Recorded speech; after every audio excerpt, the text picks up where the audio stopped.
Upper, we have a guest on the podcast today, Alex Yes. Smith. So, hello, Alex. It's a pleasure to have you with us today. Hi, nice to be here. Thanks a lot for inviting me on. Alex is based in London, or as we just learned, nearby. Sussex, I think, is No, Suffolk. Easy mistake to Suffolk. make there. Sorry about that. Suffolk. Sorry about that. Alex is based in London slash Suffolk. So we'll just say the United Kingdom, where he Yeah. runs a company called Basic Arts. Basic Arts helps companies develop their business and brand strategies.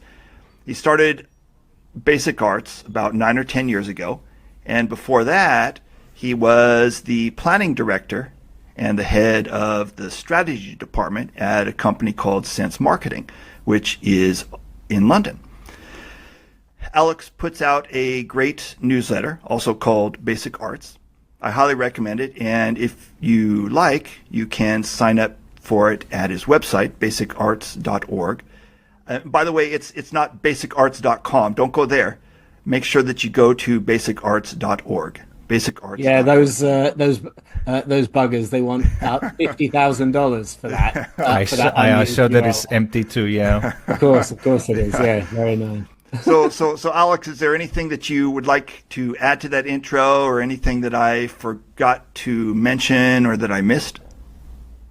No. I mean, basically, my whole thing is trying to make business strategy accessible and engaging for all the different founders out there who, for various reasons, just fundamentally don't really engage with the topic, even though obviously it's the most sort of central and essential topic of a founder's existence, really.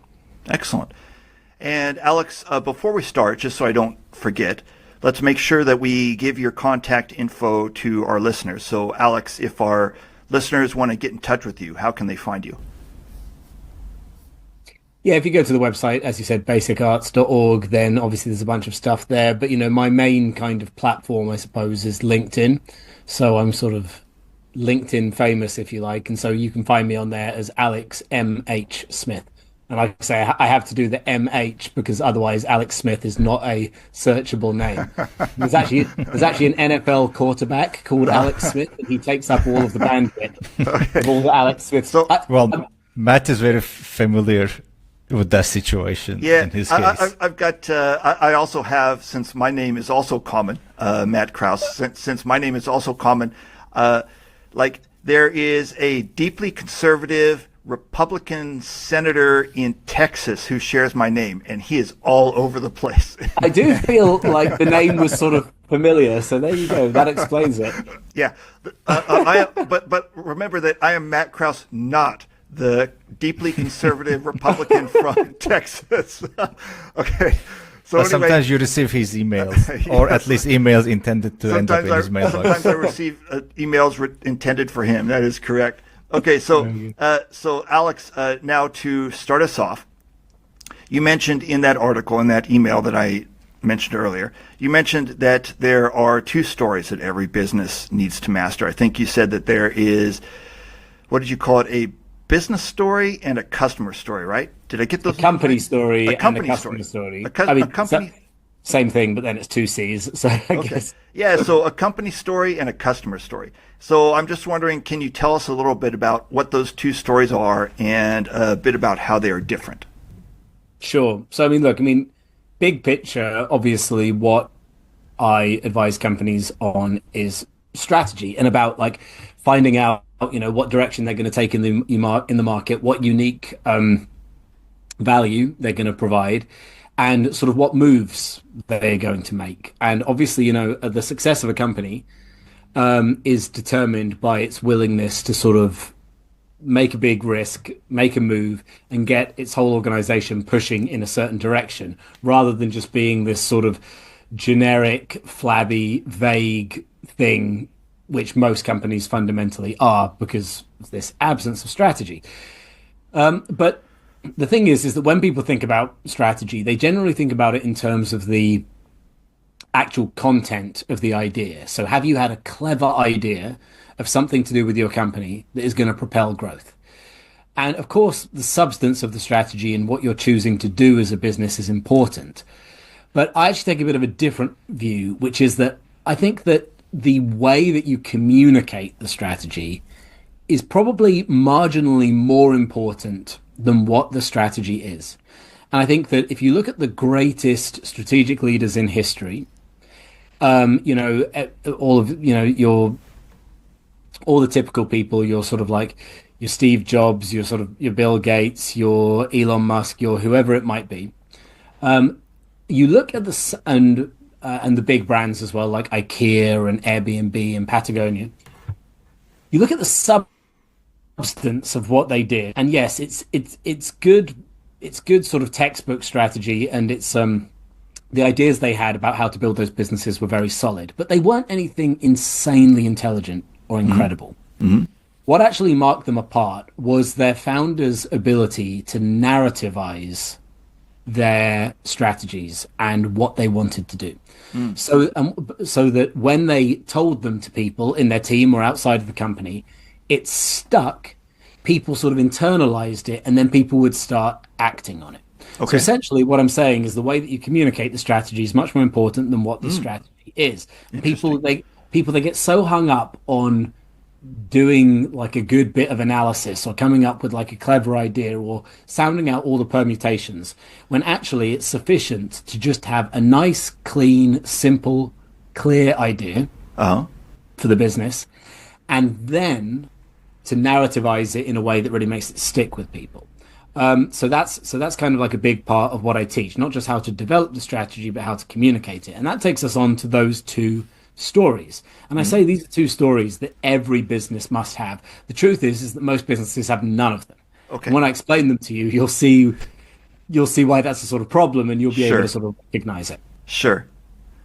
So basically, like any business at its core, it has this idea of what the business exists to do, what value it wants to put out there in the world, which is essentially rounded up by its strategy. So just to give an example, let's say, like, what is IKEA all about? IKEA is all about essentially making designer interiors accessible to anyone.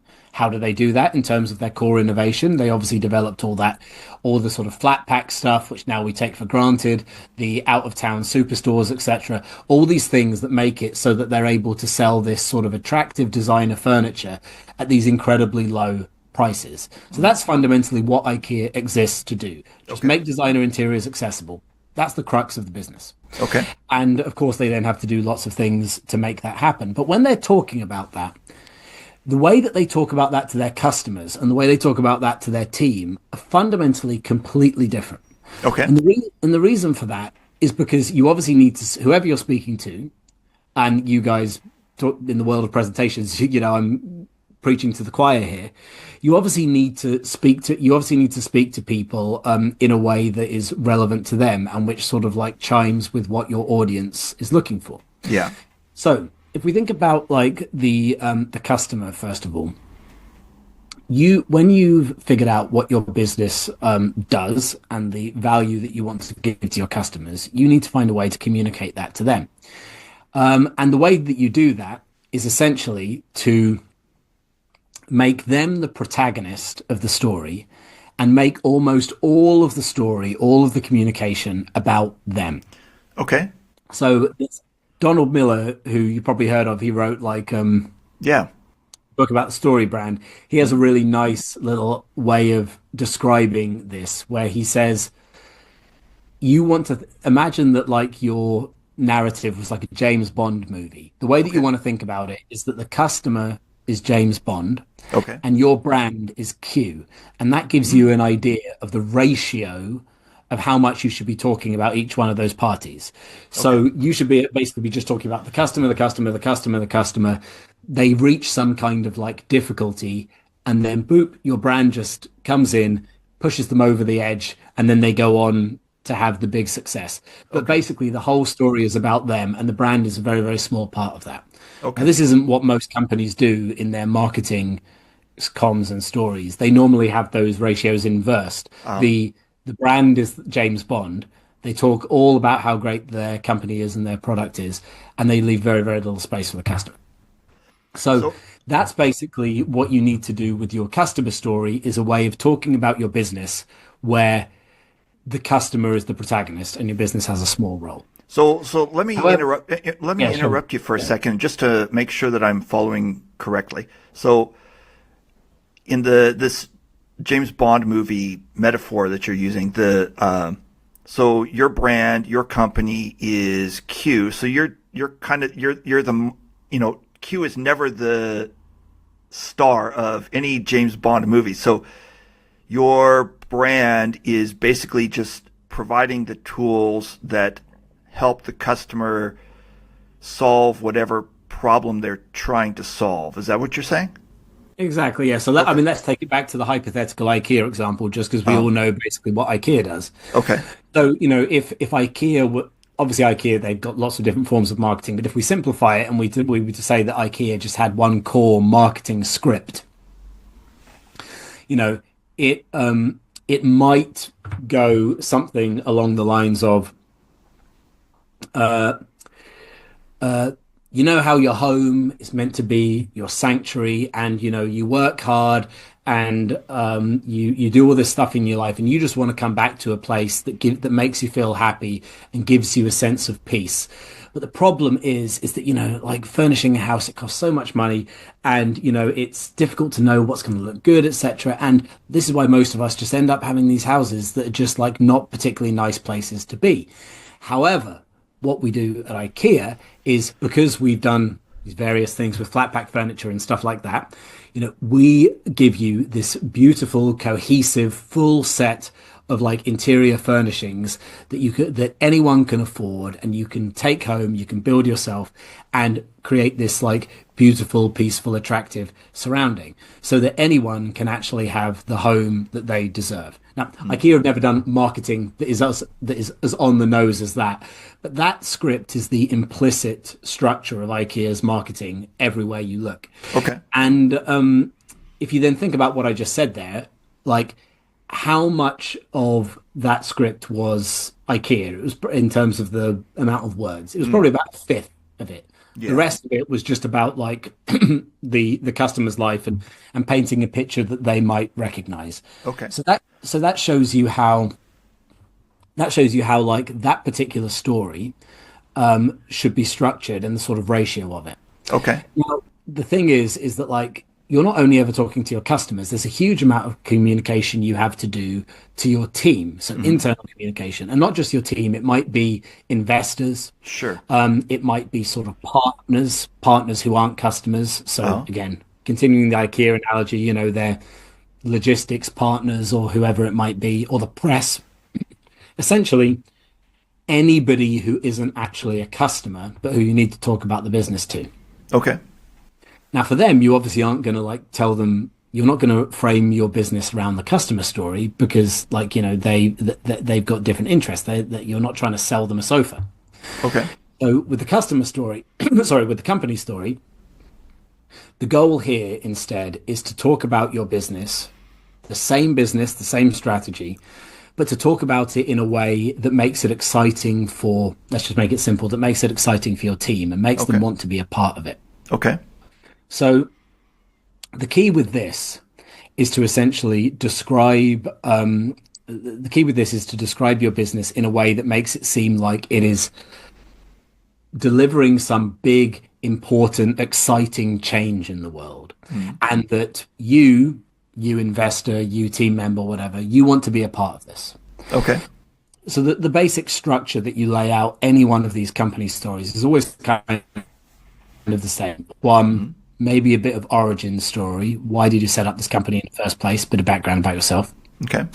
Step two, what did you come to notice about your category, about your industry that was wrong in some way? You realize that, something about like furniture that doesn't work. Step three, what are you going to do to change it? So then that's essentially the strategy, the interesting innovation that you're bringing to the party. Step four, what does that mean for the customer? Why is it good for your customer? And then step five, the sort of like the key bit, why is this good for the world at large? And let me interrupt you again at this point. And one thing that's strikes me so far in what you're describing is that it sounds like in the customer version, so your brand is just playing the role of Q. It's playing a small part, a bit part in the story, in the bigger story. But in the company story, your brand is playing a much bigger part. Is that correct? That's spot on. So if you just think about it from the term point of view of who is the protagonist in the brand story, the protagonist is in the customer story or brand story, it's the same thing. In the customer story, the protagonist is the customer. Okay. It's customer story. Yeah. And in the company story, the protagonist is the company. Okay. And one of the reasons why this works, again, if we think about the audience, like if you're talking to, let's say, a team member, like the team members sort of, they are the company or they're part of the company. Yeah. So in both cases, you're basically making your audience be the kind of the central figure in what you're talking about. Because at the end of the day, what do people like to talk about? They like to talk about themselves, you know? And okay, you can't necessarily tailor it to every single individual in the company, but when you make the company the hero, you're making your team the hero. Or equally, like I say, if you were talking to an investor, you're basically saying to the investor, hey, don't you want to get on board with this exciting thing that we're doing and become a part of it? So again, if I was to just like take the IKEA one to just sort of flesh this out so you can see the two different ones. And I'll do a simplified version because I don't know all about the background of the IKEA founder. So we'll cut out that bit. Sure.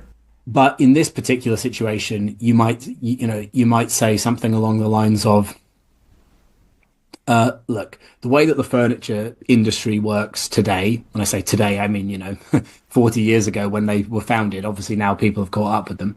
Yeah. The way that the furniture industry works is all wrong. Basically, people have got two choices. They either buy beautiful furniture that's super expensive, or they buy cheap furniture that is completely hideous and no one would want to be seen dead with it in their house. Okay. And this is completely unfair because it obviously stops most people from being able to have pleasant houses. So what we figured out, however, is that, you know what? It doesn't really matter if we put the furniture together or if our customer puts it together. It's only a little bit more effort for them. But ultimately, it's a way for us to lower costs so that they can end up with much, much nicer pieces than they would otherwise have if we just give them the furniture in flat pack form. Okay. So that's what we're doing. And what that ultimately means for the customer is that they're going to have these much more beautiful interiors at a price they can afford. But big picture, what that means for the world is that we are beautifying the living environments of everyone. And I don't really know how IKEA specifically ladder up their offer into some big exciting vision, but just off the top of my head, for sake of argument, they could say that we here are like beautifying the world, or we're giving dignity to everybody's homes, or like some really sort of pie in the sky thing where if you were a member of that team, you would think, well, yeah, this is cool. This is something that I want to be a part of. And I think that we're all doing something really worthwhile here. Okay. At IKEA. And I have another question before I toss it over to Alper. So Alper, get ready with your questions. Sure. So, Alex, question for you. So in the email that you sent, and then also here today in the podcast, you mentioned that most businesses don't have either of these stories. They don't have the company story and they do not have the customer story. So they don't have either story, but somehow they struggle on. And so that has me wondering, if stories are as important as we like to tell ourselves that they are, how are these companies still existing if they don't have these stories? Well, so the reasons that they don't have there are two main reasons they don't have these stories. One is the obvious reason that they just don't necessarily know how to construct them, or they don't recognize that they need them. That's sort of obvious. Okay. But actually the bigger reason that they don't have them is because they actually don't have any content. Even if they wanted to write them, they couldn't, for the simple reason that they don't actually offer any new interesting value to the market. Okay. Both of those IKEA examples that I gave there, they both hinged on the fact that IKEA has got an interesting, innovative strategy. So they've got something to talk about. If you were just like a general furniture merchant, I don't know how you would write those stories because you don't actually have any sort of substance there. So the first thing that people need to actually figure out is, okay, what is the thing that you are trying to change? What is the new value you're trying to deliver to the customer? Until you figure that out, you can forget it. But to answer your question, what I would then say is that basically most companies, they don't deliver any new innovative value to the market. So that's why they do these things. So how do they survive? Yeah. And the answer is, well, they survive in the way that most companies do, which is that they hustle. Uh-huh. If you were a company that fundamentally delivers something fairly generic, which your customers can get from lots of other places but you, what do you do in order to win business? Well, you compete on price. You spend more money on marketing. You try and hire amazing salespeople. You do everything you can to try and get a little bit of an edge over your competitors who are fundamentally doing something pretty similar to you. And if you really sweat and work hard and you're a quality operator and you've got good relationships and you do some good bits of marketing, you can obviously start to chip away bits of business for yourself, and that business can be perfectly functional and sort of perfectly successful in a kind of mediocre way. What it's not going to do is achieve the kind of outsized levels of return and growth and success that a business that is delivering fresh, unique value to the market is going to do. I mean, that stands to reason, doesn't it? Because like when a business comes along, like IKEA or Starbucks or Apple or whoever, any of these like businesses that everyone likes to talk about, when a business comes along and does something new that the market wants, and they are the only game in town for that thing, then obviously they're going to get loads and loads of business without having to hustle or fight. They're the only supplier. They're the only option for that thing. So that's the dream ticket that we're trying to create. But of course, you first need to have the idea for that. And it's then once you have the idea, then you can start to narrativize it. But if you just try and jump to, I'm going to try and make an interesting story out of my generic, design agency or chain of dentists or something like that, you're going to come unstuck because you've got nothing to tell people. Yeah. You've got nothing to say. So the structure ain't going to help you. So before I throw it over to Alper, just let me make sure that I'm following you correctly. So you're saying here that if you haven't done your soul searching, if you haven't figured out what you offer to the market, you're not going to be able to write a story. So you've got to figure these things out. You've got to figure out what your strategy is and what are you bringing to the market. And then the story kind of writes itself. Is that a pretty good way to put it? If you figured out what you bring to the market, the story kind of writes itself? I mean, you do have to do a little bit of, I wouldn't go quite so far as to say it writes itself, but it more or less writes itself. I mean, look, I saw the customer story side of the equation, like what we were talking about it before. Donald Miller is the king of the customer story side of the equation, what he did with StoryBrand, okay? So, but I was at an event where he spoke actually, and one of the things he did is he told people the little structure to write their story in. And then he said that he would do like on the spot, like feedback, and people were putting up their hands, hundreds and hundreds of people putting up their hands, wanting Donald Miller to feedback on their story. Sure. And what you noticed about this is that people wrote these very coherent, well-structured customer stories for their business. Okay. However, because none of their businesses had any unique angle, all they were really doing is they were writing a really good story, not for their business, but for their type of business, for their category. So, the pool cleaning company guy, he got up and he made a really compelling pitch for what essentially to a customer for why you should get your pool cleaned. But the big flaw with what he was doing was that what he said could apply to any pool cleaning company on the planet. Okay. So Donald Miller's advice is incredible for clarity of communication. And certainly what this guy was doing was 10 times more clear than what he was doing before. But what it doesn't give you is any form of strategic angle or leverage or edge. Okay. Right? Okay. You have to figure that out first with strategy. And so that was the thing where I was sitting there thinking, like, all these people have basically done fantastic bits of copywriting, Yeah. which every one of their competitors could literally just copy paste and put on their website. Sure. Which ain't bad. It's still a step forward, but it's not the whole solution. Okay. So Alper, I don't want to hog all the questions here. So do you have anything on your mind? I have a lot actually, and I had even more before coming to the podcast. But Go for it. Something Alex said really struck a chord with me, and I want to invest on that. Alex, you said one of the favorite topics that people talk about is themselves. So I'm going to make this about you.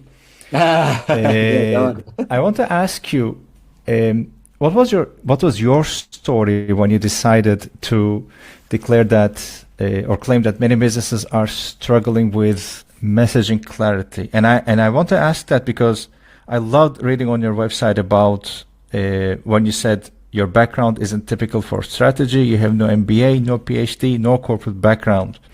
So it really resonated with me. So I wanted to ask, did you have any doubts or internal debates about these companies, for example, employing $1 million teams whose job is to come up with those messages? So do you mean, do I have any doubts about myself? In the beginning, well, like when you decided to go on this path? I was no, because I was too stupid to have any doubts. I was too clueless. Now I have doubts. But like, as you said before, originally I was working in a sort of strategy role in an agency, but it's worth pointing out that I created the strategy department in that agency. So there was nobody showing me how to do strategy. I was just doing whatever. I was making up, like most people who use the word strategy. I was just making up what I thought strategy was, but in a way that was working quite well for that company. But obviously when you're doing just marketing, all you're really doing is the presentation side of the thing. So you're putting lipstick on the pig. Mm-hmm. So you're finding ways to present companies to make them look better than what they really are. And that was fine. But I was thinking, well, gee, I would really like to not just make the companies look better than what they are, but actually make them better.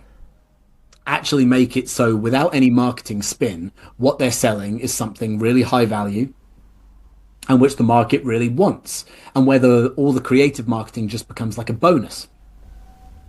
And so I started to develop all of these theories about what makes a company the sort of company that just sells itself without any sort of help from creative advertising and marketing. And I sort of packaged up these theories and I went out on my own, and then I was trying to sell this type of consultancy to clients to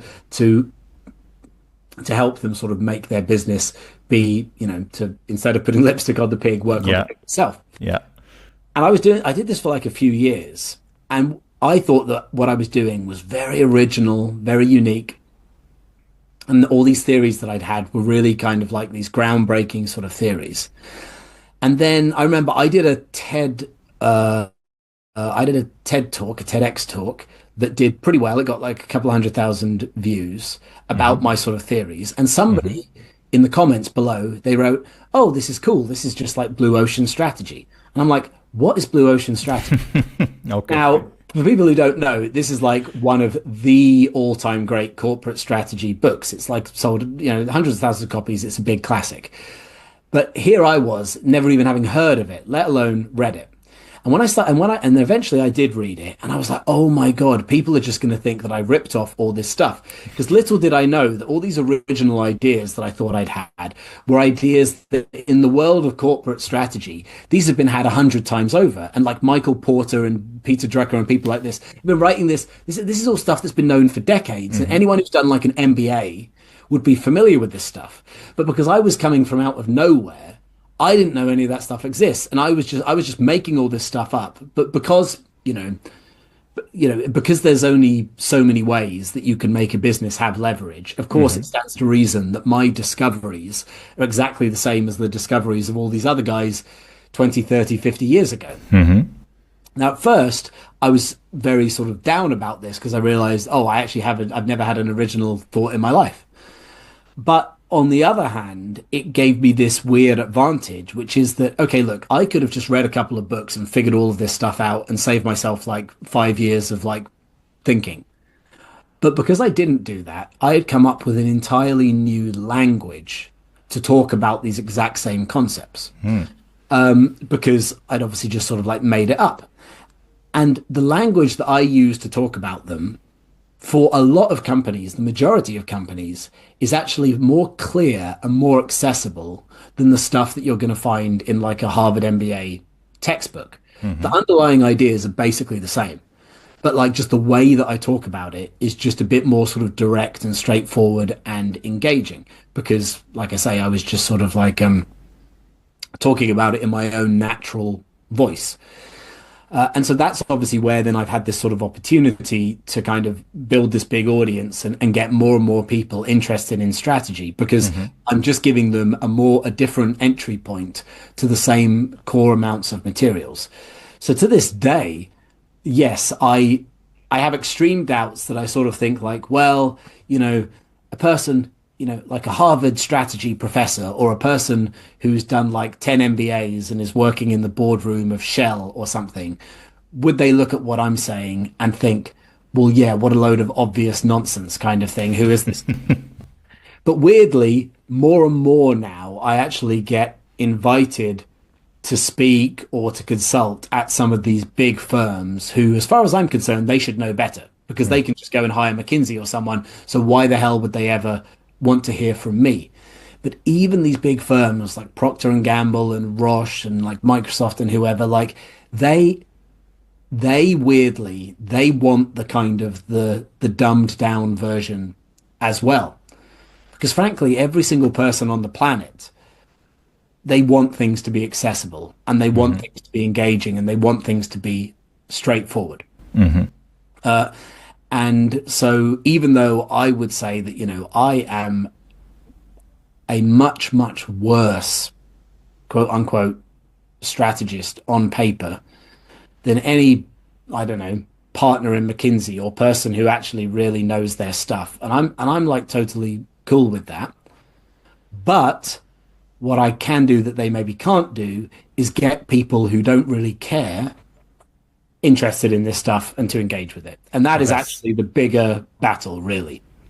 And I think that's a huge advantage, which I'm going to connect to my second question, and I'm going to refer to your website. And I would like to ask you what makes the strategy shortcut system, I think it's what it's called on the website, right? Yes. Yep. What makes it different from, let's say, traditional strategy frameworks? So I wanted everything I'm trying to do is to try and make strategy work at scale. So obviously I do one-on-one sort of consulting with companies, but I can only do so many of them. So I developed this product where I was trying to make it so that like a small to mid-sized founder, someone whose business has maybe got 2-3 million turnover, that instead of going and paying 100,000 for consultancy, they could just go in and kind of do it themselves and just sort of follow this fairly sort of templated approach and get maybe not the perfect outcome, but a hell of a lot better outcome than they had before and a lot better than their competitors.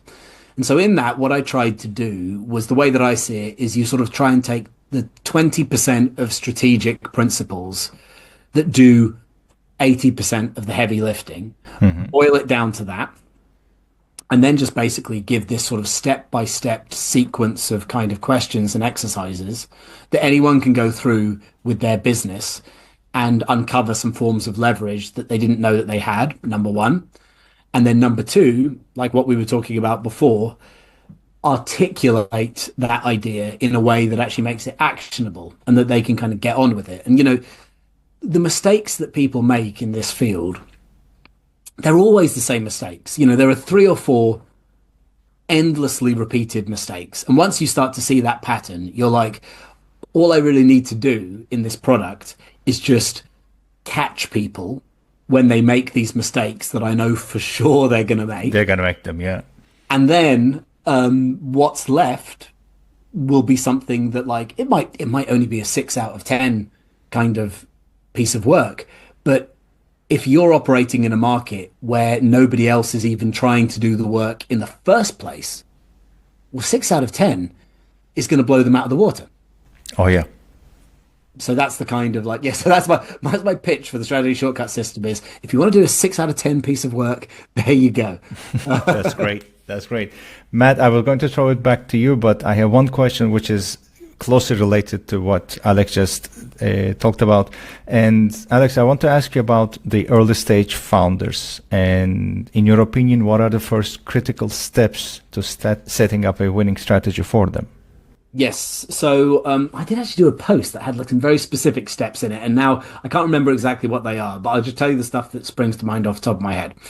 Okay. The first thing I think is that I believe there is no point in starting a business unless that business is there to change something about that particular industry that it's entering into. Mm-hmm. Now, most people who start businesses, they don't do it for that reason. They start businesses because they think to themselves, oh, well, I want to have all the money for myself and I don't want to have a boss anymore or whatever. Mm-hmm. Yeah. But if you make a business that's so sort of inward looking and myopic like that, don't be surprised when the world isn't interesting and doesn't care what you're doing. They don't care that you've now got, freedom from your boss or something like that. They only care what you can do for them. So what you really need to do is whatever the industry is, you need to look at the status quo of that industry, look at the whole landscape and think to yourself, right, what doesn't work here? And what do I want to change? What am I going to attack? So what is my contrarian viewpoint on this industry? You have to begin with that because otherwise you might still make it, you might still be successful, but you're going to be successful in that generic hustle, hard competing way that we were talking about earlier. So you need to get very clear on that point of view.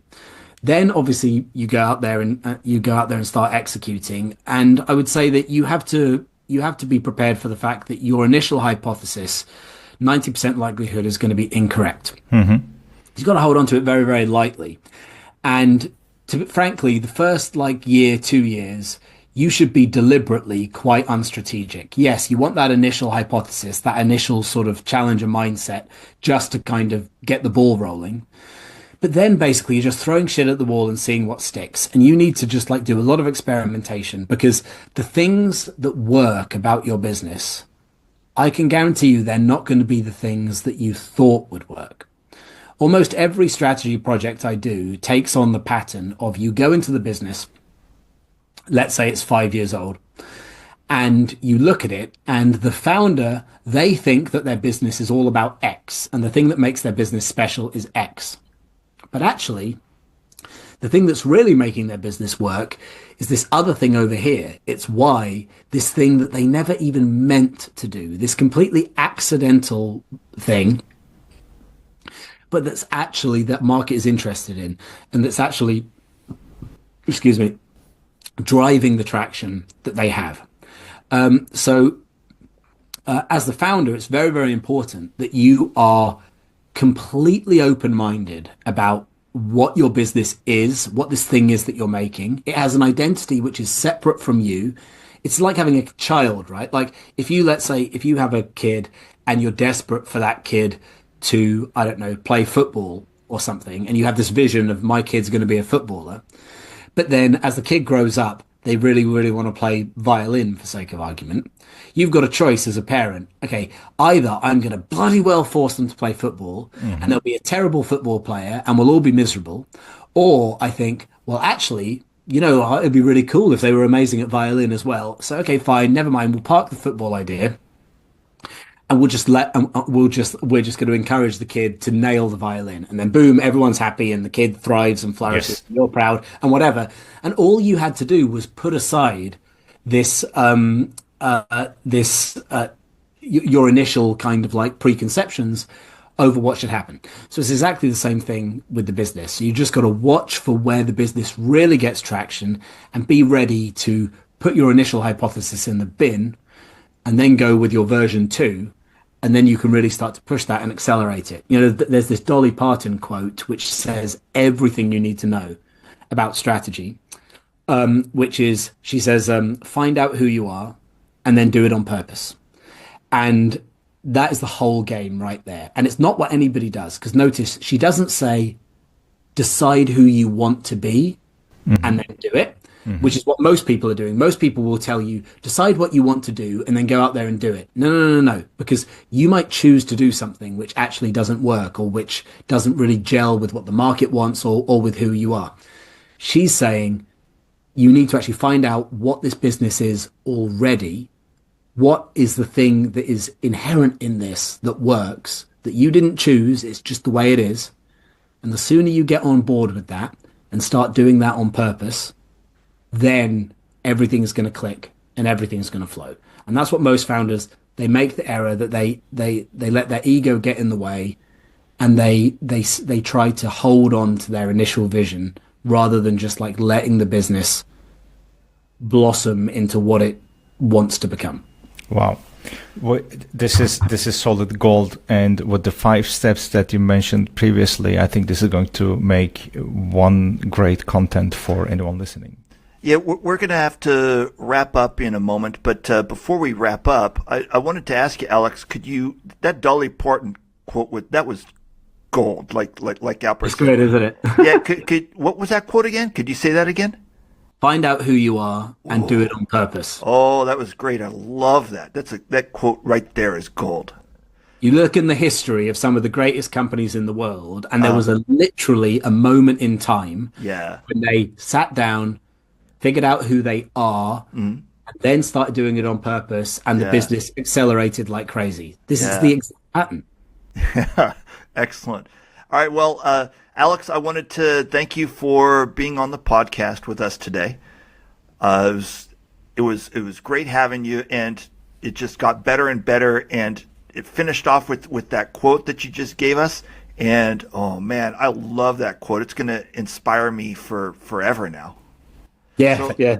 Thank you, Alex. Thank me. Thank Dolly. Well, thank you very much, Alex, for joining us today. It was great having you with us. Cheers. Thanks, guys. All right. Take care. Bye-bye.